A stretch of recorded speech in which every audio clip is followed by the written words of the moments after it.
अब ज़्यादा इंतज़ार नहीं कराना चाहिए। और बाटला हाउस की कहानी इसलिए भी बहुत मायने रखती है क्योंकि इसको लेके बहुत सारे सवाल उठे थे।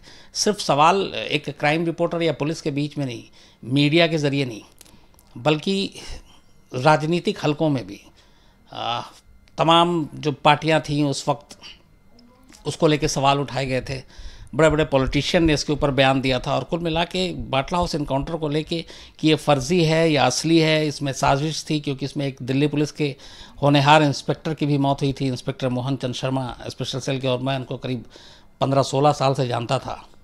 उनके साथ बहुत सारी मैंने स्टोरी की थी, तो एक बहुत करीब से जानता था, तो वो भी मेरे लिए एक अफसोस की बात थी।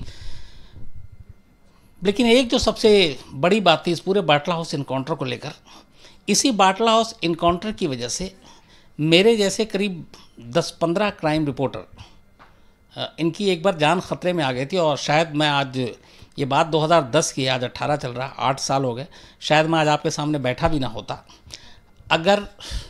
अगर इसलिए कह रहा हूँ कि अच्छी चीज़ हुई कि ये नहीं हुआ, अगर टाइमर काम कर रहा होता और बम ब्लास्ट कर जाता तो उस ब्लास्ट में दिल्ली में हम जैसे काम करने वाले करीब 8-10 क्राइम रिपोर्टर वो बचते नहीं। क्योंकि जिस कार के साथ हम लोग लगातार 1-1.5 घंटे तक खड़े हुए थे टेक लगाकर,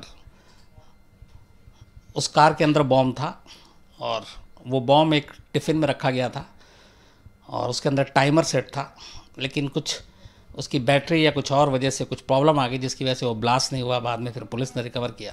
तो ये मैं आगे आपको कहानी बताऊंगा ये क्यों और कैसे हुआ था, लेकिन ये इसी बाटला हाउस इनकाउंटर से जुड़ा हुआ मसला है। बाटला हाउस इनकाउंटर में इतना विवाद क्यों हुआ था, ये सारी चीज़ें, और क्या इंस्पेक्टर मोहन चंद शर्मा की मौत को लेकर उठा था कि ये पुलिस के अंदर की राइवलरी की भी है कि एक खेमा नहीं चाहता था और उसी ने गोली चला दी। तो ये सारे सवाल, सारी चीज़ें, सारी कहानी क्या थी सच, वो मैं कोशिश करूँगा आपको फैक्ट्स के साथ बताने की। ये जो बाटला हाउस इनकाउंटर हुआ था, ये 19 सितंबर 2008 का इनकाउंटर है, मतलब 10 साल पहले। और इत्तेफाक से अभी हाल में 19 सितंबर को ये 10 साल पूरे हुए हैं, आज 28 है। 19 सितंबर 2008 से ठीक एक हफ्ता पहले 13 सितंबर 2008 को दिल्ली में 5 अलग अलग जगह पर सीरियल ब्लास्ट हुआ था। 2 बॉम्ब कनॉट प्लेस में फटे थे, 2 जीके ग्रेटर कैलाश में एम ब्लॉक में, और एक बहुत ही भीड़ भाड़ वाली जगह करोल बाग, गफ़ार मार्केट बहुत फेमस है करोल बाग, और उसका भी गफ़ार मार्केट, जहाँ इलेक्ट्रॉनिक्स आइटम्स ज़्यादातर बिकते हैं, फ़ोन वोन अनलॉक बहुत होता है वहाँ पे। तो अलग अलग 5 धमाके हुए थे। इसके अलावा 3 बॉम्ब और मिले थे जो डिफ्यूज़ कर दिए गए वक्त रहते, वो फटे नहीं। और इन 5 धमाकों में करीब 30 लोग मारे गए थे। और मैं उस दिन एक जगह, अच्छा ये सारे जो धमाके हुए थे ये करीब 50 मिनट के अंदर अंदर हुए थे। तो हम लोग एक जगह पहुंचते थे तब तक कॉल आता था कि वहाँ भी धमाका हो गया है। तो उस दिन रिपोर्टर भी कम पड़ गए थे। कोई कनॉट प्लेस भाग रहा है, कोई जीके भाग रहा है, जीके में 2 अलग अलग भाग रहा है, कोई गफ़ार मार्केट, तो कहीं और 3 बम मिलने की खबर, जिंदा बम फिर उसके पीछे। तो खैर ये चलता रहा। तो इस जो सीरियल ब्लास्ट हुआ था 13 सितंबर 2008 को, उसमें करीब 30 लोग मारे गए थे। उससे पहले जुलाई में, और उससे पहले फिर मार्च अप्रैल, अहमदाबाद, सूरत, जयपुर, ऐसी कई जगह पे इसी तरह के सीरियल ब्लास्ट हुए। बेंगलोर, वहाँ पे भी सीरियल ब्लास्ट हुआ। मैं बेंगलोर भी गया था तब उसको कवर करने। तो 5-6-7 जगहों पे ऐसे सीरियल ब्लास्ट हुए। सबके जो तरीका था वो एक जैसा था। और जो जांच शुरुआती हुई पाई गई, अहमदाबाद में भी हुआ था, तो उसमें यह था कि इसमें IM यानी इंडियन मुजाहिदीन का हाथ है। तो जब ये गुजरात में जब ब्लास्ट हुआ अहमदाबाद में, तो वहाँ से अच्छा सारी अलग अलग स्टेट की एजेंसी जांच कर रही थी इन चीज़ों को लेकर। और कई जगह IM ने क्लेम भी किया कि ये उन्होंने मेल करके और मीडिया को बयान देके कि ये हमारा काम है। तो इंडियन मुजाहिदीन उस वक्त बहुत सुर्खियों में रहा करता था। तो जब गुजरात में ब्लास्ट हुआ अहमदाबाद में, तो जब उसकी जांच शुरू हुई तो गुजरात की लोकल पुलिस और एजेंसीज़ ने पता किया कि जिस कार के ज़रिए ब्लास्ट किया गया था वो कार एक टेनेंट का था, और उस टेनेंट के लैंडलॉर्ड तक पुलिस पहुंची। फिर उसके मोबाइल नंबर को खंगाला गया, कॉल डिटेल्स निकाले गए। तो तमाम चीज़ों की जांच चल रही थी। तभी पता चला कि जिस दिन अहमदाबाद में ब्लास्ट हुआ था 5 ऐसे फ़ोन नंबर थे जो सस्पेक्टेड थे, और उन 5 नंबर की जब कॉल डिटेल खंगाली गई तो उसमें से 3 कॉल यूपी में किए गए थे, और उन यूपी में जो कॉल किए गए फिर वहाँ से उसके बाद जो एक कॉल किया गया था वो जामिया नगर, दिल्ली जामिया नगर, जहाँ पे बाटला हाउस जिस इलाके के अंदर आता है, तो वहाँ से एक लीड मिलती है।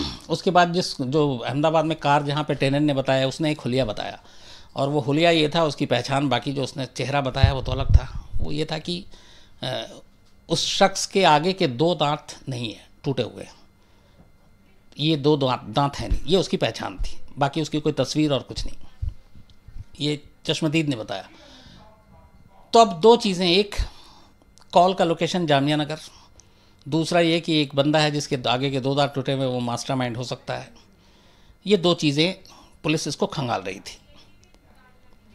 पर जामिया नगर के जो कॉल डिटेल था कि वहाँ पे ये कॉल किया गया था, उसको उस वक्त गुजरात पुलिस ने बहुत सीरियसली नहीं लिया। और कुछ एक ये भी होती है राइवलरी कि जैसे दिल्ली में ब्लास्ट होता है या यूपी या महाराष्ट्र या गुजरात, तो जो हमारी पुलिस फोर्सेस होती कई बार कंपटीशन के चक्कर में, या ये कि इस केस को मैं क्रैक करूं, इस क्रिमिनल को मैं पकड़ूं, इस आतंकवादी को मैं पकड़ूं, इसके ऊपर इनाम है, इससे शाबाशी मिलेगी, बहुत सारे इन्फॉर्मेशन शेयर नहीं करते हैं, और ये ओपन सीक्रेट है पुलिस में, तो वो शेयर नहीं करते, बल्कि कई बार वो बिना इन्फॉर्मेशन के दूसरे स्टेट में घुस जाते हैं, दबिश भी डाल देते हैं, हालांकि ये इलीगल है।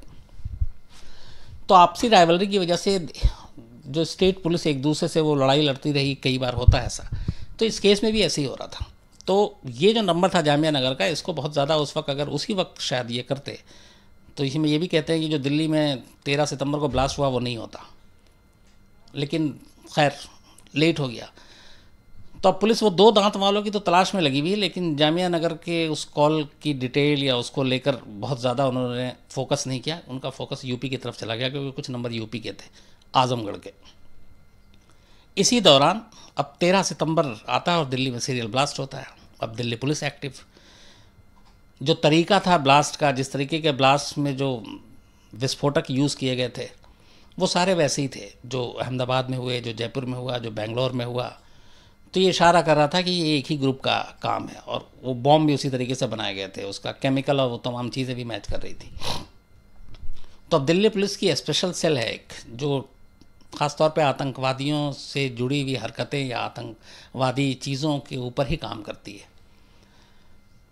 तो यह मामला स्पेशल सेल, जब दिल्ली सीरियल ब्लास्ट हुआ तो उन्होंने इनपुट लेकर शुरू किया, तो उसी इनपुट के दौरान उन्हें ये 2 इन्फॉर्मेशन अब उन्होंने उसको लिया कि गुजरात पुलिस के ज़रिए, कि एक तो ये था कि गुजरात में जब धमाके हुए तो एक कॉल जामिया नगर में गया था, दूसरा ये कि एक शख्स है जिसके 2 आगे के दांत टूटे हुए हैं, और ये था कि ये जो नंबर कॉल किया गया था, हो सकता है क्या तो जिसको कॉल किया गया वो मास्टरमाइंड है, या फिर ये जो दो दांत वाला ये मास्टरमाइंड है।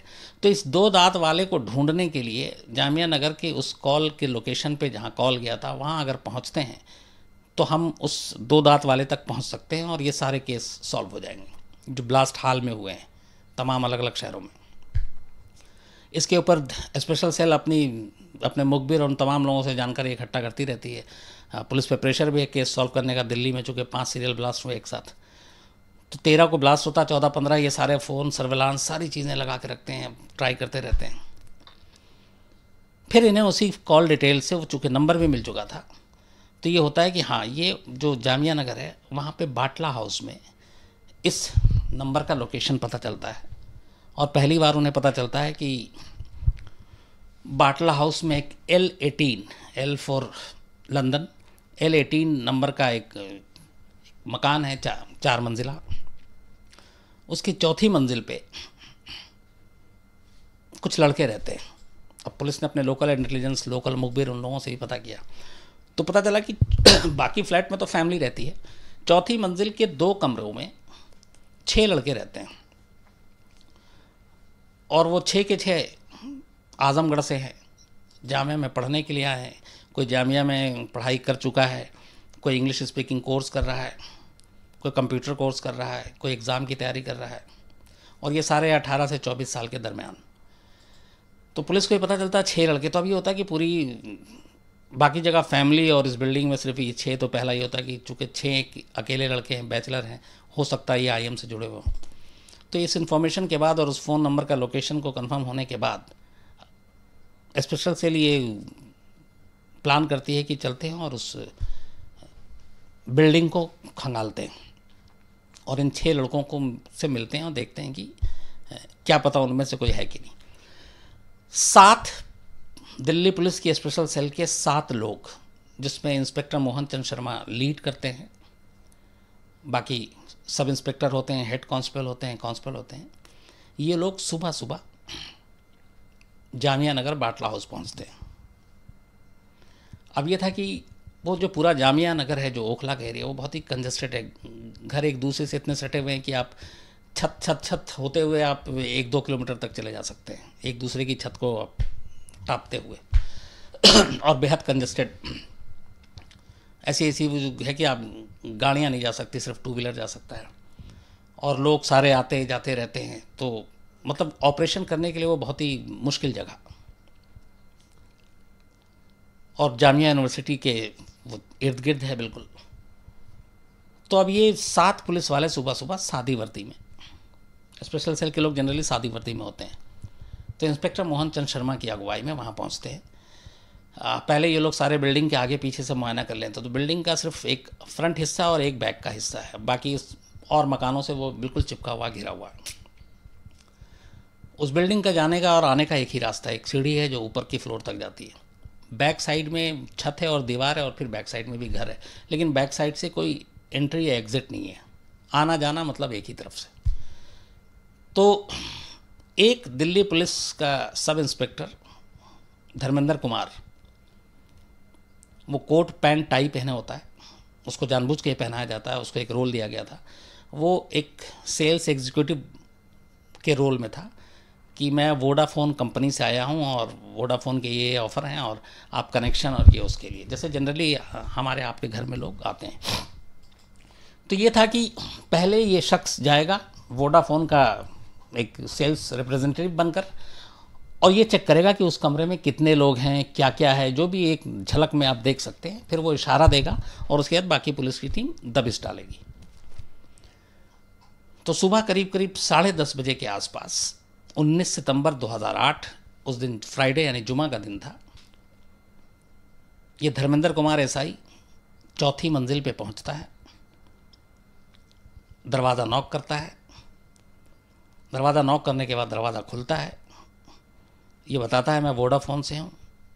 वो लड़के उसको फिर मना कर देते हैं, इंटरेस्ट नहीं दिखाते हैं, और ये उतनी देर में उनको ताड़ लेता। तो तब तक इसको 4 लड़के दिखाई देते हैं।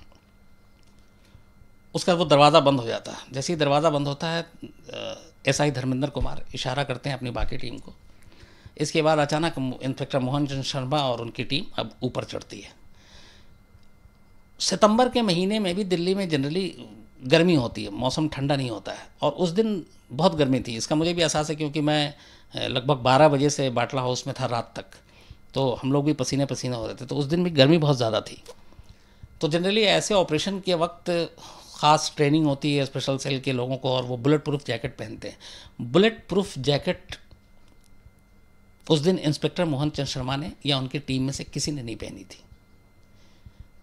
बाद में पुलिस ने बताया था उसकी 2 वजह, एक गर्मी थी, लेकिन गर्मी से भी बड़ी वजह जो थी वो इंस्पेक्टर मोहन चंद शर्मा को जो टिप ऑफ था वो सिर्फ इतना था कि वो उसको उस घर में जाना है, और एक 2 दांत वाला, जिसके आगे के 2 दांत नहीं, उस शख्स को देखना, अगर होगा तो उठा के ले आएंगे। और ये भी पता नहीं कि वो 2 दांत वाला है कौन, इंडियन मुजाहिदीन का कोई छोटा मोटा कार्यकर्ता है, सरगना है, बॉम्बर है, क्या नहीं। बट जो अंदर की बात थी वो ये थी कि स्पेशल सेल को सिर्फ इतना था कि चलो चल के देखते हैं वहाँ पे, उनमें से किसी एक को उठाते हैं, उसके बाद हम बाकी के बारे में पता करेंगे कि वो 2 दांत वाला कौन है या बाकी ब्लास्ट में कौन है, 13 सितंबर को जो दिल्ली में ब्लास्ट हुआ उसके बारे में क्या जानते हैं। तो एक मतलब जो रूटीन वो होता है कि वो सोच कर ये 7 लोग दिल्ली पुलिस के स्पेशल सेल के, और ये वहाँ पहुँच गए थे। और इन्होंने लोकल पुलिस को भी, लोकल पुलिस वहाँ पे जामिया नगर थाना आता है, उसको भी इन्फॉर्म नहीं किया था। तो उसकी वजह ये थी कि इंस्पेक्टर मोहन चंद शर्मा के दिमाग में यही था कि ये एक 5-6 नॉर्मल लड़के यहाँ पे रह रहे हैं, इनसे चल के थोड़ा हड़काएंगे, इनसे पूछेंगे, अगर इनको कुछ पता होगा तो बताएंगे। और यहीं पे सबसे बड़ी गलती हुई थी। तो जब एसआई जो वोडाफोन का नुमाइंदा बन के ऊपर गया था, उसने कंफर्म किया कि अंदर लड़के हैं। तो जब ये पता चला कि लड़के हैं, तो ये सारे लोग, अच्छा वो तब तक वो दरवाज़ा बंद कर चुका था।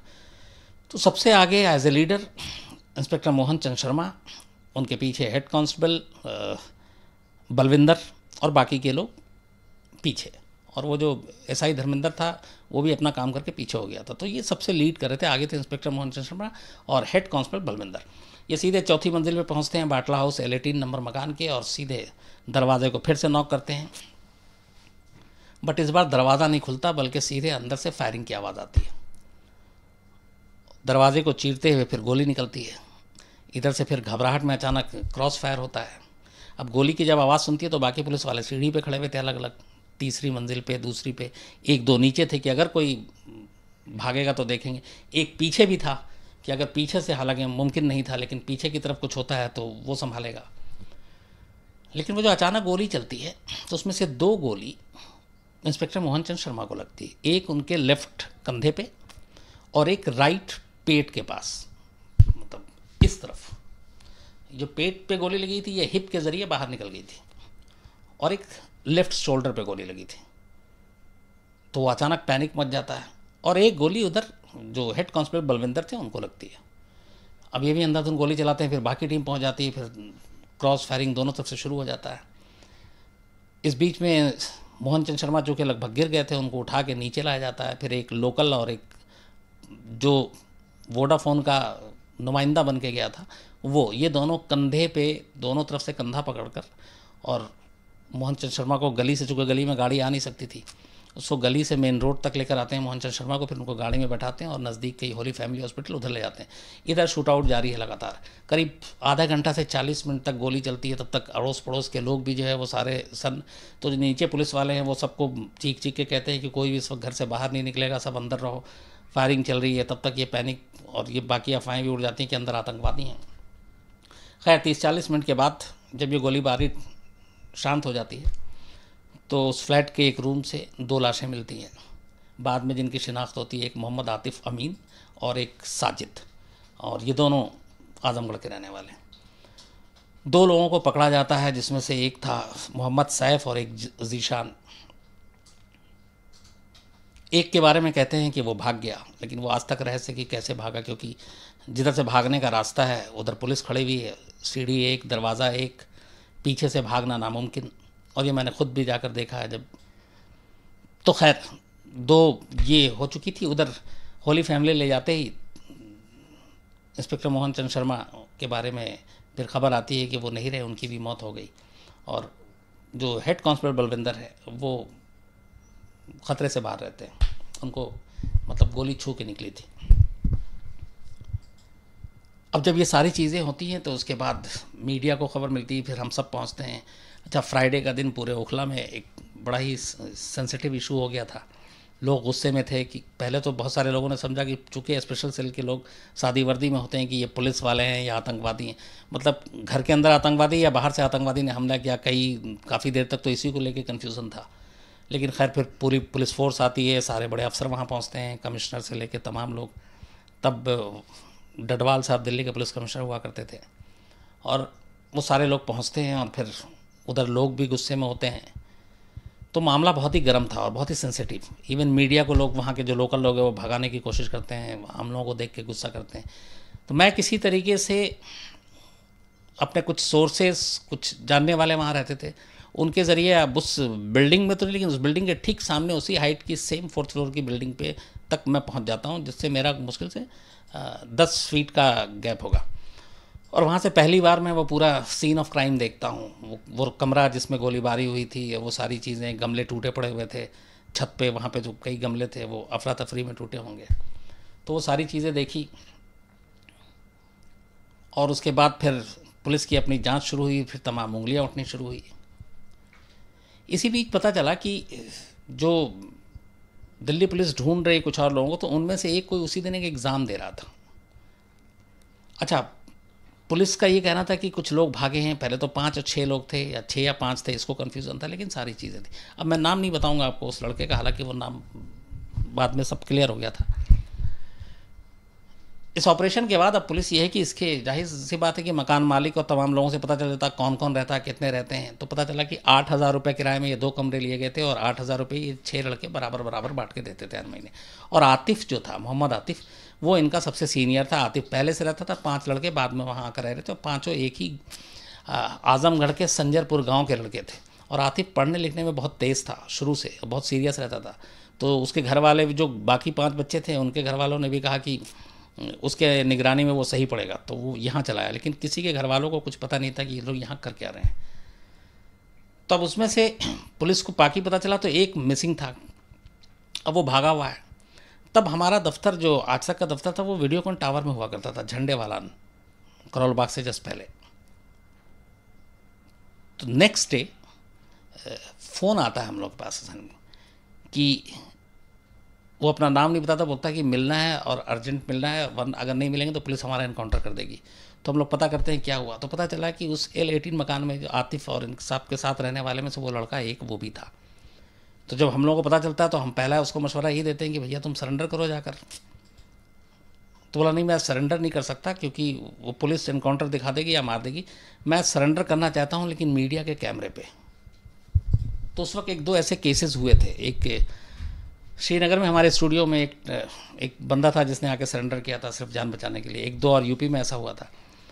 तो फिर उसने कहा कि हमें पुलिस को ही सरेंडर करना है, लेकिन मीडिया के कैमरे पे, ताकि कम से कम आप लोगों के सामने हमें, अगर हम सरेंडर करते हैं तो हमारी जान की सलामती रहेगी। तो हमने कहा कि उससे कहा ठीक है आप आ जाओ। तो वो वीडियोकॉन टावर आता है नीचे, हम लोग पुलिस को इन्फॉर्म करते हैं, लोकल पुलिस को। वहाँ की जो लोकल पुलिस स्टेशन था वो पहाड़गंज लगता है। तो वहाँ के SHO को फ़ोन किया, आया, हमने कैमरे पर बाकायदा शूट किया और फिर पुलिस उसको लेकर चली गई। तो ये उस कहानी का एक पार्ट था जो उसमें रहता था लड़का। हालांकि बाद में वो साबित हो गया कि वो उस दिन एग्ज़ाम दे रहा था, वहाँ पे नहीं था और उसका कोई लिंक नहीं था, लेना देना नहीं था, इसलिए वो इस केस से बरी भी हो गया। इसीलिए मैं उसका नाम नहीं ले रहा हूँ। तो खैर ये सारी चीज़ें होती है। उसके बाद जाँच वाँच होती है तो पता चलता है कि जो 2 लोग मारे गए थे, आतिफ और साजिद, उसमें से आतिफ, मोहम्मद आतिफ अमीन पूरा नाम है उसका, वो मेन इंडियन मुजाहिदीन का बॉम्बर था, बॉम्ब बनाने का माहिर। और दिल्ली, जयपुर, अहमदाबाद, बेंगलोर 2005 से लेके 2006 से लेके 2008 तक ज़्यादातर जो ब्लास्ट हुए उसमें मेन बॉम्ब बनाने का माहिर मोहम्मद आतिफ ही था, जो पुलिस की गोली से मारा गया और उसके साथ साजिद मारा गया। और जिस 2 दांत वालों की बात कर रहा था मैं, जिसके लिए इंस्पेक्टर मोहन चंद शर्मा गए थे ढूंढने के लिए, उसका बाद में पता चला नाम बशीर है। हालांकि वो बाद में पकड़ा गया, लेकिन वहाँ से नहीं, वो कहीं और से। तो आतिफ मेन था जो मारा गया, उसके साथ साजिद मारा गया। बाद में 2 और, एक मोहम्मद सैफ और एक जीशान, वो पकड़े गए। एक के बारे में जो पुलिस ने कहा था कि साजिद एक और है जो भाग गया, बाद में उसके बारे में अभी 2017 में खबर आई कि वो इंडिया से फिर भाग के उसने IAS ज्वाइन किया था और सीरिया में, या कहीं वो सीरिया में ही वो मारा गया फोर्सेस के हाथों। तो अब इस एनकाउंटर के बाद अगले कई दिनों तक बड़े हंगामे हुए, लोकल लोग गुस्से में थे, फिर इसमें पॉलिटिक्स घुस आई, तमाम नेता भी कहने लगे कि ये फर्जी है, ये सारी चीज़ें हैं। कुछ लोग कोर्ट में पहुंच गए। तो दिल्ली हाई कोर्ट ने NHRC को ये जिम्मेदारी सौंपी कि वो इन्वेस्टिगेट करे और अपनी रिपोर्ट दे 2 महीने के अंदर अंदर कि ये इनकाउंटर फर्जी था या असली था। अब NHRC ने अपनी पूरी जांच की। उसके बाद 2 महीने के बाद उन्होंने हाई कोर्ट में NHRC ने अपनी एक रिपोर्ट दी। उस रिपोर्ट में 2 चीज़ों को सामने रखते हुए जो फैसला दिया गया वो ये था कि एक, इसमें ये चीज़ उठी थी कि इंस्पेक्टर मोहन चंद शर्मा किसी और की गोली से नहीं मारे गए, बल्कि पुलिस की ही गोली से मारे गए। और पुलिस के 2 खेमे थे और एक ग्रुप ने उनको जानबूझ के और इस फर्जी इनकाउंटर को सही दिखाने के लिए कि देखो हमारा आदमी भी मारा गया और वो गोली मार दी। तो ये सबसे ज़्यादा संगीन इल्ज़ाम था दिल्ली पुलिस पर। तो इसी NHRC ने जब जांच की तो उस जांच में पाया गया, जो कि पोस्टमार्टम रिपोर्ट में क्लियर था और उसके साथ छेड़छाड़ नहीं हो सकता था, कि एक गोली जो लगी थी इंस्पेक्टर मोहन चंद शर्मा को वो लेफ़्ट शोल्डर पे लगी थी और वो गोली का एग्ज़िट पॉइंट जो था वो सामने से था, मतलब फेस की तरफ से आपको सामने से लगी है। एंट्री पॉइंट, सॉरी, लगने की एंट्री पॉइंट, और एग्ज़िट पॉइंट बैक की तरफ था। जो दूसरी गोली लगी उनके पेट के दाहिने तरफ, पेट के निचले हिस्से में, उसकी भी एंट्री पॉइंट सामने से थी और एग्ज़िट पीछे हिप से निकला था। तो ये गोली का लगना ये बता रहा था कि गोली पीछे से नहीं मारी गई, जबकि शुरुआत में आई थी कि उनको धोखे से मारा गया और पीछे से गोली मारी गई।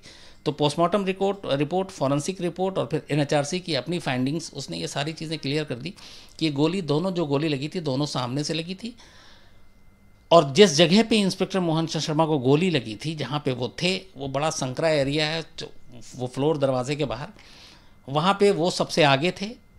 तो अगर उनको साजिश के तहत गोली मारी गई तो गोली पीछे से मारी जाती, न कि आगे से, और आगे से जगह थी नहीं। तो आगे से कौन मार सकता था? तो सिर्फ वो जो उस कमरे के अंदर लोग थे, वो निशाना लगाते तो सीधे सामने की तरफ आती। पीछे से अगर गोली चलती तो उन्हें पीछे की तरफ से आती। एंट्री पॉइंट पीछे होता, एग्जिट पॉइंट आगे होता, मतलब गोली लगती पीछे से, निकलती आगे से। लेकिन यहाँ उल्टा था, लगी आगे से, निकली पीछे से। इसका मतलब है कि पीछे से कोई उनके ऊपर कोई वार नहीं किया गया। और एनएचआरसी ने इसी बिना पे कहा कि ये, और जो वहाँ पे मारे गए आतिफ का पूरा ट्रैक रिकॉर्ड निकाला गया तो पता चला कि इंडियन मुजाहिदीन के साथ उसके रिश्ते थे, और जिस एक बाने के मैंने आपको बताया कि जिसका कोई रिकॉर्ड नहीं था उसको बरी भी कर दिया गया। लेकिन ये था कि इन लोगों के घर वालों को भी पता नहीं था कि ये लोग क्या करते हैं। तो एनएचआरसी ने अपनी रिपोर्ट दी और इस रिपोर्ट में ये कहा कि ये जेन्युइन एनकाउंटर था और इसमें कोई साजिश नहीं थी, और इंस्पेक्टर मोहन चंद शर्मा की मौत भी एक हादसा था जो आतंकवादियों की गोली से लगा। अपने टीम के लोगों ने उनके ऊपर कोई हमला नहीं किया था। जिसके बाद हाई कोर्ट ने फिर इस एनएचआरसी की रिपोर्ट को माना और उसके बाद कहा कि इस एनकाउंटर को लेकर सवाल नहीं उठना चाहिए। बाद में सुप्रीम कोर्ट ने भी एनएचआरसी की इसी रिपोर्ट को एक्सेप्ट किया और माना, और इंस्पेक्टर मोहन चंद शर्मा की मौत को ये बताया कि ये जो गोली आई थी वो आतंकवादियों की तरफ से आई थी, जो आतिफ एंड कंपनी। तो उसके बाद इस सवाल पे फिर बहस जो है वो रुक गई, वरना बहुत सारी इस पे उंगलियां उठी थी। अब क्या होता है कि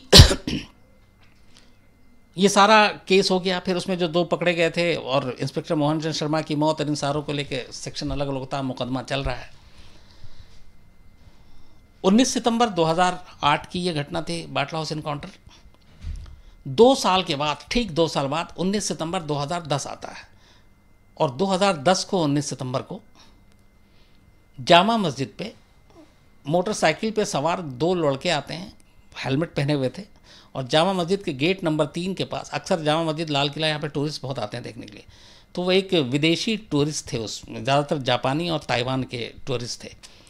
तो 19 सितंबर 2010 को वो टूरिस्ट जामा मस्जिद के गेट नंबर 3 पे पहुँचते हैं सुबह सुबह, करीब 10 साढ़े 10 का वक्त था। उसी वक्त मोटरसाइकिल से 2 लोग आते हैं और उसका अंधाधुन वो बस पे गोली चलाना शुरू कर देते हैं, और फिर वो मोटरसाइकिल पे ही भाग जाते हैं, पकड़े नहीं जाते। उसमें 2 ताइवानी जो टूरिस्ट थे वो घायल हो जाता है, जान किसी की नहीं जाती है। तो जैसे ही ये खबर पहुंचती है तो हम लोग फिर वहाँ करीब 11 बजे तक जामा मस्जिद स्पॉट पे पहुंच जाते हैं। मैं और मेरी उस दिन पूरी क्राइम टीम, इसलिए कि जामा मस्जिद के बाहर अटैक हुआ और ये बड़ा था। फिर एक ये भी होता है कि एक अटैक के बाद कई चीज़ें होती हैं। उस वक्त ये हो गया था, एक ट्रेंड चल गया था कि एक बम फटेगा तो थोड़ा वेट करो 5 मिनट का, दूसरी की खबर आ जाएगी। मुंबई में भी हुआ, दिल्ली में भी हुआ, बेंगलोर में भी हुआ, हैदराबाद में भी हुआ, अहमदाबाद में भी हुआ। तो हम लोगों को यही डर था कि अब आगे पता नहीं क्या होगा। तो खैर वहाँ पहुँचते हैं, अपनी रिपोर्टिंग करते हैं, तब तक वो भी आ जाती है, लाइव वाइव सारा चल रहा होता है। उसके बाद हम करीब 6, 8 या 10 रिपोर्टर, जामा मस्जिद के गेट नंबर 3 के बाहर ही एक चौकी है, उस चौकी के पास गाड़ियाँ लाइन से खड़ी रहती हैं। हम लोग एक कार का टेक लेकर चुके, खड़े खड़े, और कई बार होता है आप अपना आराम से थोड़ा खड़े हो जाते हैं, तो हम लोग टेक लेकर खड़े हुए, कुछ वहीं पे खड़े सिगरेट पी रहे हैं, कुछ बातें कर रहे हैं, कुछ अपना शूट देख रहे हैं, कुछ भेजना है क्या बात कर रहे हैं, कुछ फ़ोनों दे रहे हैं वहीं पे फ़ोन पे। मुझे याद है कि मैं और मेरे साथ जो 2-3 रिपोर्टर थे, अनुज मिश्रा, तंसीम हैदर, सुब्रतीम बनर्जी, उसी गाड़ी पे खड़े होकर हम बात कर रहे हैं और बाकी प्लान भी कर रहे हैं कि आगे का शो कितने बजे, किसका लाइव क्या है, फीड क्या गई है कि नहीं गई है। तो उस गाड़ी के पास हम लोग करीब 1 से 1.5 घंटा, जब भी वो मिलता, चूँकि वहाँ पे छाँव थोड़ा सा था और पेड़ की वजह से, तो हम ऐसी जगह पे पहुँच जाते। तो जब हम वहाँ पहुँचे तो हम लोग हमेशा उसी गाड़ी के पास टेक लगाए खड़े हो जाते थे। इसके बाद करीब 1-1:30 बज रहा था, मुझे लाइव पे बुला लिया गया। मैं लाइव पे खड़ा हुआ था और मैं लाइव चैट दे रहा था, और लाइव चैट के दौरान अचानक कैमरामैन मुझे इशारा करता है पैनिक के पीछे से कुछ धुआं बहुत तेज़ी से उठ रहा है। तब ऐसे सिचुएशन में कई बार आदमी घबराता भी है, तो मैंने भी पलट के देखा, बहुत तेज़ी से धुआं उठ रहा था। तो फिर कुछ शोर आता है तो पता चलता है कि जिस गाड़ी के पास हम लोग खड़े हुए थे उसी गाड़ी से धुआं निकलना शुरू हो गया। अब सारे भागते हैं, मीडिया वाले भी शूट वूट कर रहे हैं अपना कैमरे से, हमारे भी जो रिपोर्टर थे उसी की तरफ भागते हैं। उसके बाद खैर पुलिस आती है। अब जब गाड़ी खोलती है तो एक तो पता चलता है वो गाड़ी लावारिस है, कोई वहाँ पे था ही नहीं, और उसी के अंदर कुछ वायरिंग में कुछ वो हो गई थी जिसकी वजह से आग लग गई थी। तो गाड़ी का शीशा तोड़ा जाता और खोला जाता, अंदर एक टिफ़िन बॉक्स था। अब टिफ़िन बॉक्स देखते ही लोकल पुलिस घबरा जाती है, क्योंकि टिफ़िन बॉक्स में भी बहुत धमाके हुए हैं। फ़ौरन बॉम्ब स्क्वाड को बुलाया जाता, बॉम्ब स्क्वाड आती है वहाँ पे, उसके बाद उस टिफ़िन को खोला जाता, पता चलता है कि उसमें टाइमर बॉम्ब था। जिस गाड़ी के पास हम लोग 11 बजे से लेकर करीब 1 बजे तक 2 घंटा मान लीजिए खड़े हुए थे, और सबसे जो ख़तरनाक बात थी वो क्या थी ये बाद में पता चला, लेकिन मैं आपको पहले बता रहा हूँ कि उस टाइमर में ठीक 11:37 का टाइम फिक्स था, सुबह के 11:37 का। इत्तेफाक से वो टाइमर में कुछ टेक्निकल फॉल्ट आ गया, वायरिंग कुछ गड़बड़ हो गई और वो ब्लास्ट नहीं हुआ। अगर वो ब्लास्ट होता तो आसपास में न मालूम कितने लोग मारे जाते, और शायद उसमें सबसे ज़्यादा जर्नलिस्ट होते, ख़ासतौर पे क्राइम रिपोर्टर, और दिल्ली का कोई भी ऐसा क्राइम रिपोर्टर नहीं था जो उस दिन मौके पे मौजूद नहीं था। और मुझे इसलिए भी वो दिन याद रहेगा हमेशा कि उसी दिन हम लोगों का अप्रेज़ल हुआ था। अप्रेज़ल मतलब साल में जो लेटर मिलता है, किसको प्रमोशन मिला, किसके कितने पैसे बढ़े, किसने अच्छा काम किया, किसने बुरा काम किया। तो हमारे 2-3 रिपोर्टर बड़े उदास थे उस दिन, और वो अप्रेज़ल जो है सबका फ़ोन से पता चल जाता था कि किसका क्या हुआ है, तो कई उदास थे। और हम ये भी बात करते कि ठीक है यहाँ से ऑफिस जब जाएंगे तब बॉस से बात करेंगे। तो एक तरफ वो था, दूसरी तरफ अचानक जब ये पता चला कि ये टाइमर, हम उस कार के पास अप्रेज़ल की ही बात कर रहे थे, और उसमें से 1-2 बेचारे, 2 नहीं 3 उदास थे, जिनका प्रमोशन हुआ सब खुश थे। अब मैं एज ए बॉस उन लोगों को सांत्वना दे रहा था, उसके जो अच्छा गया था उनको बधाई दे रहा था, जिनका नहीं हुआ उनको कह रहा था चिंता मत करो अगले साल कर हो जाएगा। और उसी गाड़ी से धुआं निकलता और फिर उसी गाड़ी से टिफ़िन बॉक्स निकलता और पता चलता है कि इसमें बॉम्ब था और अमोनियम नाइट्रेट, बड़ी डेंजरस उस वक्त चीज़ें थी। तो वो सारी चीज़ें पता चलती है फॉरेंसिक से। और टाइमर में जो टाइम फिक्स था ब्लास्ट होने का वो 11:37 था। अब जब पुलिस इन्वेस्टिगेट करती है तो पता चलता है कि बाटला हाउस में जो इनकाउंटर हुआ था, तो आतंकवादियों ने, इंडियन मुजाहिदीन के लोगों ने उस एनकाउंटर का जो फिक्स किया था कि शायद मोहम्मद आतिफ अमीन और साजिद के जो मरने का टाइम था वो यही था, उसी वक्त गोली उसी के आसपास लगी थी। तो वो 11:37 पर 19 सितंबर 2008 को बाटला हाउस एनकाउंटर का वक्त मानते हैं इंडियन मुजाहिदीन के लोग, और सेम उसका बदला लेने के लिए दूसरी बरसी 2 साल बाद 11:37 19 सितंबर को ही डेट चुनते हैं और जामा मस्जिद के बाहर एक कार में बॉम्ब रखते हैं जिसमें टाइम था 11:37, और इत्तेफाक से वो फटता नहीं है। तो ये 2 साल बाटला हाउस एनकाउंटर के होने पर इंडियन मुजाहिदीन ने प्लान किया था ब्लास्ट करने का, जो ऊपर वाले के कर्म से हुआ नहीं, गलत तार या जो भी आप कहें, और हम लोगों की खुशनसीबी थी कि वो फटा नहीं, वरना शायद आज मैं आपके सामने बैठ के ये कहानी भी ना सुना रहा होता, बल्कि मेरी कहानी कहीं और से कोई और सुना रहा होता। तो ये हुआ था। तो टोटल बाटला हाउस एनकाउंटर, उससे जुड़ी हुई 2 साल के बाद की ये घटना, और बाटला हाउस को लेकर तमाम सवाल जवाब। ये अब बात इंस्पेक्टर मोहन चंद शर्मा की। इंस्पेक्टर मोहन चंद शर्मा दिल्ली पुलिस के स्पेशल सेल के एक जांबाज होनहार अफसर थे।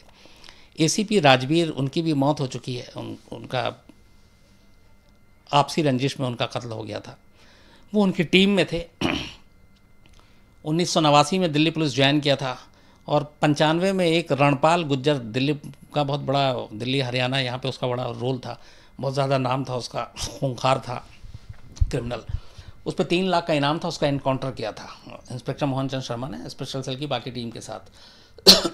कुल मिला के करीब 60 एनकाउंटर में इंस्पेक्टर मोहन चंद शर्मा शामिल रहे थे, जो राजवीर और उनकी टीम ने किया था, और राजवीर की टीम के ये परमानेंट मेंबर थे। तो रणपाल का जब एनकाउंटर किया था तो सब इंस्पेक्टर ये बहाल हुए थे 1989 में, और 1995 में इस एनकाउंटर के लिए उन्हें सीधे प्रमोशन देके इंस्पेक्टर बना दिया गया था। तब दिल्ली के पुलिस कमिश्नर निखिल कुमार हुआ करते थे, जो बाद में एनएसजी के भी डायरेक्टर बने, और बिहार के पूर्व मुख्यमंत्री के वो बेटे भी हैं, और दिल्ली पुलिस में कमिश्नर रहे थे। तो करीब 60 एनकाउंटर में रोल रहा था इंस्पेक्टर मोहन चंद शर्मा का, और पार्लियामेंट अटैक की जो इन्वेस्टिगेशन थी उसकी टीम के भी हिस्सा थे, होनहार अफसर थे। लेकिन थोड़ी सी नादानी और थोड़ी सी पूरी जानकारी की कमी, उस वजह से शायद उनकी जान चली गई और दिल्ली पुलिस ने एक अच्छा अफसर खो दिया। तो ये थी पूरी कहानी बाटला हाउस की। और मुझे लगता है कि बहुत सारे दिन से आप लोग जो कह रहे थे इन डेप्थ में जानने की, मैंने अपनी पूरी कोशिश की जो भी फैक्ट्स के साथ है वो आपको बताऊं। तो ये थी कहानी। अगर कुछ सवाल होगा तो मैं ज़रूर एक दो, लेकिन सवाल सिर्फ केस से जुड़े हुए। हाँ बताते रहो। 1300 लोग देख रहे हैं, 600 लोगों ने सब्सक्राइब नहीं किया। हाँ एक चीज़ और आज मुझे किसी ने बताया कि देखिए एक डेटा दिखाया जा रहा था आज मुझे कि जो कहानियाँ सुनते हैं 76% लोग ने अभी तक उसमें से क्राइम तक सब्सक्राइब नहीं किया। सिर्फ 74% लोगों ने सब्सक्राइब नहीं किया और 26% लोगों ने ही किया। जैसे इस वक्त अभी जितने लोग देख रहे हैं उनमें से करीब 40% लोगों ने सब्सक्राइब नहीं किया है। ये भी मुझे यहाँ से दीपक बता रहा है। तो कहानी सुनिए, एंजॉय कीजिए, लेकिन पैसे तो लगते नहीं हैं, तो सब्सक्राइब भी कर डालिए। और हालांकि ये मुझे बोलते हुए अच्छा नहीं लगता, कई लोगों ने मेल पे भी लिखा है, लेकिन मेरी मजबूरी है कि जो मेरे दाएं बाएं सब खड़े होते हैं, कहते हैं कि नहीं सर आप अपील करेंगे तो फ़ौरन हो जाता, तो आप प्लीज़, परिवार बढ़ेगा तो परिवार बढ़ने में क्या जाता है। हालांकि मुझे कई लोगों ने मेल किया है और उन्होंने ये बड़ा अफसोस जताया कि आप प्लीज़ सब्सक्राइब के लिए अपील मत किया, कि हमें बड़ा बुरा लगता है। लेकिन साहब क्या करें, मेरी भी मजबूरी है, टीम का भी सुनना पड़ता है, तो वरना ये लोग नाराज़ हो जाएंगे तो फिर मुश्किल हो जाएगा।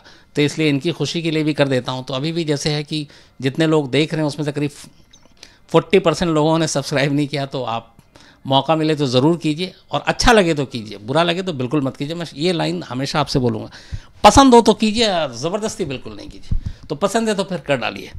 अब बताओ कुछ इस केस से जुड़े हुए जो सवाल हैं। हाँ ये एक सवाल एक लोगों का आया है कि, और ये तुम माइक लो तो क्या तो उनकी आवाज़ नहीं जाती। सवाल केस से जुड़े हुए सवाल बताओ। कई लोगों का सवाल है कि सोनिया गांधी क्या रोई थी असल में? कई लोगों का सवाल है कि क्या सोनिया गांधी रोई थी। सोनिया गांधी का वहाँ पे जाना उस वक्त इसको बड़ा कंट्रोवर्शियल हो गया था। इसके अलावा दिग्विजय सिंह ने एक अजीब सा बयान दे दिया था, जो मैंने आपसे कहा कि इसको पॉलिटिकल मसला बना दिया गया था। तो ये सारी चीज़ें थीं, और वहाँ पे गए जिस तरीके से फैमिली के लोग, सारी बातें हुई। हालांकि इसमें एक फैक्ट ये भी है कि जो लोग मारे गए थे उनके फैमिली के लोगों को सच में नहीं पता था कि उनका बेटा यहाँ क्या कर रहा है। और ये मैं इसलिए कह रहा हूँ कि जब ये 19 सितंबर को इनकाउंटर हुआ और 21 और 22 तक क्लियर हो गया कि सारे लोग आजमगढ़ के हैं, तो मैं अपनी टीम के साथ आजमगढ़ गया था बाकायदा, और मैं वहाँ 2 दिन रहा। और मैं उस संजरपुर गांव में गया जहाँ के 5 लड़के थे जो बाटला हाउस 18 मकान में रहते थे, और इत्तेफाक से वो संजरपुर के उस घर के हर फैमिली मेम्बर से मिला। और फिर मुझे लगा कि उनमें से वाकई उनमें से हर एक ने सबको बता रहा था कि मैं यहाँ पढ़ता हूँ, मैं ये करता हूँ। और उनके माँ बाप को बस ये था कि मेरा बच्चा तो सिर्फ पढ़ने गया और उसे और कुछ, ये पुलिस ने फंसा दिया, पुलिस ने ज़बरदस्ती मार दी। तो मैं उनकी गलती नहीं मानूंगा, क्योंकि इन लड़कों ने अपने माँ बाप से भी सच छुपा रखा था कि वो करते क्या है। लेकिन आतिफ का इन्वॉल्वमेंट पूरी तरह से साबित हुआ है, और वही इनका लीडर था। और कमाल की बात यह थी कि जो संजरपुर है जहाँ मैं गया था, वहाँ से मुश्किल से कुछ किलोमीटर की दूरी पे सराय मीर है, और सराय मीर ही आपके अबू सलेम का घर है। और कहते हैं कि आजमगढ़ उस वक्त इतना बदनाम हो गया था इस एनकाउंटर और ये सारी चीज़ों को लेकर बाटला हाउस के, कि दिल्ली, मुंबई, बाकी छोटे छोटे शहरों में जहाँ पता चलता था कि ये आजमगढ़ से है, उनको लोग नौकरी नहीं देते थे। उनको अगर किराए पे रहते हैं तो अपना मकान खाली करा लिया। हालांकि ये भी गलत है कि कुछ मुट्ठी भर लोगों की वजह से पूरे आजमगढ़ को आप बदनाम करें। जो कैफ़ी आज़मी की और तमाम बड़े बड़े लोगों का जो शहर है, ज़मीन रही है, वो भी गलत है। लेकिन कहते हैं कि ये जो लड़के ज़्यादातर बिगड़े आजमगढ़ के नौजवान लड़के, उसकी एक बहुत बड़ी वजह अबू सलेम भी है। क्योंकि अबू सलेम का जो मकान है वहाँ सराय मीर में, वो बहुत ही आलीशान मकान है, कई मंजिला। मैं उस घर में भी गया हूँ। और वो लड़के देखते हैं तो वो उसको अपना आइडियल मानते हैं कि ये देखो यहाँ गांव से निकला, इतना बड़ा आदमी बन गया, डी कंपनी में काम करने लगा, फिल्मी हीरोइन से शादी की, तो वो उसके नक्शे कदम पे चलने की कोशिश करने लगे। और इसीलिए वो सारे लड़के जो है, और अबू सालेम ने भी आजमगढ़ के लड़कों को बहुत बिगाड़ा है। वो शूट आउट और इसके लिए छोटे मोटे नौकरी देने के लिए आजमगढ़ के लड़कों को बुलाता और उनसे काम कराता। तो ये तमाम लोग जो आजमगढ़ बदनाम हुआ, और बीच में जो लड़के वहाँ से गलत रास्ते पे चले, उसका बहुत बड़ा जो विलन है वो अबू सालेम है। सर एक विपिन जी का सवाल है, पेड क्वेश्चन है। सर वो पूछ रहे हैं कि एयर होस्टेस गीतिका शर्मा जी के बारे में कुछ बताएं। विपिन जी, आज तो चूँकि बाटला हाउस की बात कर रहा हूँ, आप एयर होस्टेस गीतिका शर्मा की आप बात कर रहे हैं, बिल्कुल मैं सुनाऊंगा। ये पूरी कहानी आपको जल्दी सुनाऊंगा। और इस कहानी जो कांडा साहब हैं उनसे भी मैं बहुत गहराई से जुड़ा हुआ हूँ। कांडा साहब ने बड़ी शिकायत भी की थी जब तक वो बाहर थे, अंदर चले गए तो खैर मौका नहीं मिला। अब तो बेल पे हैं, लेकिन ये मैं आपको सुनाऊंगा विपिन साहब। एक अभिजीत दरपिया जी हैं, how come the boy who was giving exam did not know about anything. Abhijeet Darpiya ji, how come the boy who was giving exam did not know anything. Abhijeet Darpiya Daripiya. Abhijeet Daripiya शायद नाम है आपका। उनका ये कहना है कि जो एग्ज़ाम दे रहा था उसे कुछ कैसे नहीं पता था। वो थोड़ी देर में, मतलब थोड़े दिनों पहले आया था वहाँ पे बाटला हाउस में, अलग अलग वक्त में, जैसे सैफ, जीशान, साजिद, ये लोग सब आए थे, इसके साथ रह रहे थे, और वो आया ही था, उसको एग्ज़ाम देना था और एग्ज़ाम की तारीख थी उसकी, तो वहाँ पे देने के लिए आया और चला गया। दूसरी एक चीज़ और मैं बताता हूँ अभिजीत साहब, जो इस तरह के ऑपरेशन होते हैं या इस तरह के इन्वॉल्वमेंट होते हैं, तो ज़रूरी नहीं कि आपके आस साथ में जो भी रह रहा है उन सबको आप साजिश में इन्वॉल्व करें। और ये आप जिस तरीके की आतंकवादी चीज़ें होती हैं उसमें बड़ा वो रखा जाता है कि आपको क्या राज रखना, क्या बताना है। जैसे पार्लियामेंट अटैक में भी ये, अगर जो गिलानी को छोड़ दिया अदालत ने, उसकी वजह यही था कि गिलानी और अफजल गुरु बेहद करीबी दोस्त थे, एक ही गांव के थे, लेकिन अफजल गुरु ने कभी गिलानी को बताया नहीं था कि हम पार्लियामेंट अटैक पे करने जा रहे हैं और ये 5 टेररिस्ट मेरे साथ हैं। तो सेम यहाँ पे उस लड़के के साथ भी था। वो एग्ज़ाम देने कुछ दिन पहले आया था और उस दिन वाकई एग्ज़ाम दे रहा था और उसे कुछ पता नहीं था, और इसीलिए अदालत और पुलिस ने उसको बरी भी कर दिया। सर आप 1 लाख होने वाले हैं, 2,500 लोग ही कम है, तो कुछ अपील कर दीजिए। 1 लाख होने वाले हैं, दीपक बार बार मुझे कह रहा है, बहुत एक्साइटेड भी है और कह रहा है बस कितने 2,500, बस 2,500 ही बचे हैं। 2,500 कम है, तो उल्टी गिनती आप लोग शुरू कर दीजिए। और 2,500 अभी तक आप अपना अपना देख लीजिए, किस किस लोगों ने सब्सक्राइब नहीं किया है तो कर डालिए। और सर एक सवाल है कि जो आज 497 आए हैं उसमें आपके कुछ व्यूज़ क्या हैं एज अ रिपोर्टर? एक सवाल है, 497 जो आया, व्यूज़ क्या है? ऑफिस में सब लोग बहुत सारी बातें कर रहे थे और मैं कहीं ना कहीं अदालत के इस फैसले से अपनी पूरी सहमति जताता हूं और मुझे लगता है कि एक सुलझा हुआ और सही फैसला है। सर जो आप स्टोरीज बोलते हैं उस पर कोई एक्शन लेती है कभी गवर्नमेंट? ये सवाल है डॉल्फिन फिश का। जो स्टोरी बोलता हूँ, हाँ, डॉल्फिन करके कोई है जिन्होंने कहा कि मैं जो स्टोरी बोलता हूँ उस पर गवर्नमेंट एक्शन लेती है। एक्शन लेती होती तो मैं आज 9 बजे आपके सामने बैठ के कहानी नहीं सुना रहा होता। लेकिन देखिए, मेरा मकसद न सिर्फ मतलब न डराना धमकाना, बाकी ये सारी चीज़ें नहीं है। जो सच है वो सच्चाई के साथ आपके सामने रख दूं, मेरा काम बस इतना ही है। मैंने ये पहले भी कहा कि एक जर्नलिस्ट का काम ये है कि जो चीज़ें हुई हैं, जो जैसी हुई हैं, उसको वैसे ही लोगों तक पहुंचाए। और मैं अपना ये काम हमेशा कोशिश करता हूं कि ईमानदारी से करूं। और कभी अगर गलत फैक्ट्स हो और आप लोगों को लगे तो आप ज़रूर मुझे बताइए। जैसे अभी एक मेल पढ़ा था जिसमें किसी ने मुझे एक फैक्ट्स के बारे में कहा था, लेकिन मैंने उसको क्रॉस चेक किया तो इत्तेफाक से मैं सही निकला। अब मैं भूल रहा हूँ, लेकिन मैं उनको ज़रूर रिप्लाई करूँगा इस बारे में। सर एक शाश्वत मिश्रा जी हैं, सर वो कह रहे हैं सर आज आपकी लाइव देखने के लिए मैंने आज गेट की कोचिंग मिस कर दी। शाश्वत मिश्रा जी, आपने लाइव देखने के लिए अपनी कोचिंग मिस कर दी। आप दोबारा ऐसा मत कीजिए। देखिए, इस वक्त आपका वक्त बहुत कीमती है, आप कोचिंग करें और इसको आप बाद में भी देख सकते हैं, लेकिन ये आपका प्यार है, उसके लिए शुक्रिया। लेकिन आइंदा पहले आप अपनी कोचिंग पे ध्यान दीजिए। तो अब हम लोग, कल हमारी और आपकी मुलाकात होगी, कल फ्राइडे है और हमारा फाइनल मैच भी है, तो अब कल डिसाइड करेंगे हम लोग। आप बता दीजिएगा मेल करके कि कल कहानी सुनाऊं या कल छोड़ दूं, इसलिए कि कल इंडिया और बांग्लादेश का, हालांकि पाकिस्तान की टीम बाहर हो गई, तो मैं ये चाहता था कि तीसरा भी मैच इंडिया पाकिस्तान का हो तो आके हम हैट्रिक मारें और पाकिस्तान को हराने का मज़ा कुछ और होता है। लेकिन वो अब मौका मिला नहीं। अब क्या करें, पाकिस्तान कायदे से देखें तो पूरी सीरीज़ में पाकिस्तान खेली भी घटिया है। मतलब किसी भी मैच में लगा नहीं कि कुछ दमखम है, बल्कि मैं जितने सालों से क्रिकेट को फॉलो कर रहा हूँ, मुझे लगता है कि इससे कमज़ोर टीम मैंने आज तक लाइफ में पाकिस्तान की देखी नहीं। वो तो अफ़गानिस्तान भी उस दिन हरा देती, लेकिन बस गलती से वो एक छक्का पड़ गया और राशिद की गेंद पे अगर छक्का ना पड़ता तो शायद अफ़गानिस्तान भी पाकिस्तान को हरा चुकी होती। तो खैर हमारे लिए आसान है, क्योंकि बांग्लादेश को तो हम वैसे ही समझते हैं, मतलब उनके लिए सोचना भी नहीं है कि क्या है। तो हम लोग इंशाल्लाह कल मैच जीतेंगे और कल एशिया कप जीतेंगे, तो और कल 1 लाख भी होगा। बल्कि मुझे ये है कि मुझे लगता है कि शायद आज रात तक ही आप लोग कर देंगे, लेकिन नहीं तो कोई बात नहीं, कल भी हो जाए तो कोई फ़र्क पड़ता तो है नहीं, और कल हो ही जाएगा। तो कल एशिया कप जीतेंगे और हम लोग 1 लाख का परिवार होगा क्राइम तक। तो अच्छी अच्छी खुशियाँ हैं, अच्छी अच्छी खबरें हैं, और इसी के बाद फिर आपसे मुलाकात होगी। तो आप लोग अपना ख्याल रखिए, अच्छे रहिए और इसी तरह हम लोगों का हौसला बढ़ाते रहिए, हमारी कमियों पे टोकते रहिए और बस अच्छे रहिए। Thank you.